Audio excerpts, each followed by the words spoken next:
உலக சிட்டுக்குருவிகள் தினமான இன்று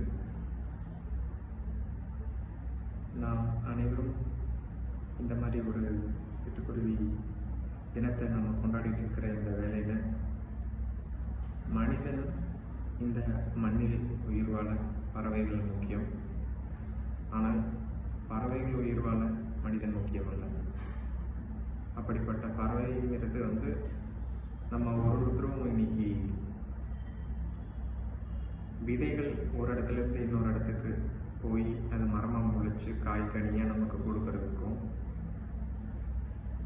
புழு பூச்சிகள் இயற்கை விவசாயம் பண்ணும்போது அதை பறவைகள் சாப்பிட்டு நமக்கு நல்ல ஒரு காய்கறியை தர்றதுக்கும், இயற்கையான விவசாயத்துக்கான ஒரு ஊன்றுகோலாகவும், பூச்சிக்கொல்லி மருந்துகள் அடிக்காமல் இந்த பூச்சிகள் எல்லாம் பறவைகள் சாப்பிடும்போது நமக்கு இயற்கையான உணவு கிடைக்குது. மேலும் அது மனிதர்களோட குறிப்பிட்டு சொல்லப்போனால் சிட்டுக்குருவி பண்டைய கால இலக்கியங்கள்லேருந்து சொல்லப்பட்ட ஒன்று. அது நமக்கு ஒரு அழகான ஒரு இசை வடிவமான அந்த ஒளி, அதை பார்க்கறதுக்கு ஒரு மகிழ்ச்சி, அது மனிதர்களோட இயல்பாக பழகக்கூடிய ஒரு பறவை. அப்படிப்பட்ட அந்த பறவையை காப்பாற்றுறதுக்காக அதுக்கு தேவையான கூடுகள், அதற்கு தேவையான உணவு, அதற்கு தேவையான தட்பவெப்ப சூழ்நிலைகளை அமைச்சு கொடுக்கிற வண்ணமாகவும், மரங்களை நட்டு குளங்களை காத்து அதற்கான நீர், உணவு என ஒன்றோடு ஒன்று சம்மந்தப்பட்டிருக்குது இந்த எக்கோசிஸ்டம் என்று சொல்லுவார்கள்.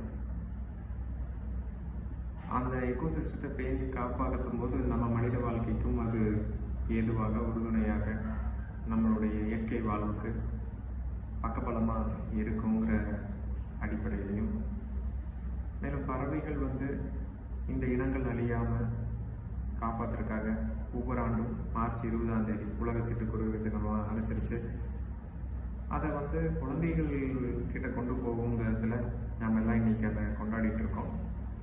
குறிப்பிட்டு சொல்லணுன்னா பள்ளி கல்லூரிகளில் பேச்சு போட்டிகள், ஓவிய போட்டிகள் மற்றும் அதை பற்றின பிரச்சாரங்கள், ஒரு கலை நிகழ்ச்சிகள் பண்ணி விழிப்புணர்வை கொண்டு வர்றதும், அந்த விழிப்புணர்வு மூலிமா அந்த மாணவர்களுக்கு அதன் முக்கியத்துவமும், அது எப்படி ஒரு இயற்கைக்கு ஒரு அழியாமல் நம்ம காப்பாற்றும் போது அது மனித வாழ்வுக்கும் உறுதுணையாக இருக்குது அப்படிங்கிற விழிப்புணர்வை பரப்புவதன் மூலமாகவும் அவைகளை காத்து நமக்கு பின்வர சந்ததியினருக்கும் இந்த செய்தியை எடுத்து சொல்லி, அந்த செய்தியானது பலரிடமும் சேர்ந்து நம்ம அதை காப்பாற்றுற நடவடிக்கைன்னு கூட ஒரு பெரிய லெவலில் இல்லாமல் ஒரு எளிமையாக பண்ணணுன்னாலும் அவங்கவுங்க வீடுகளில் ஒரு சிறு கோலையில் தண்ணி வைக்கிறதும், அதுக்கு தேவையான இறை தூவி விடுதல், அது பறவைகள் சாப்பிட்டு, அதே மாதிரி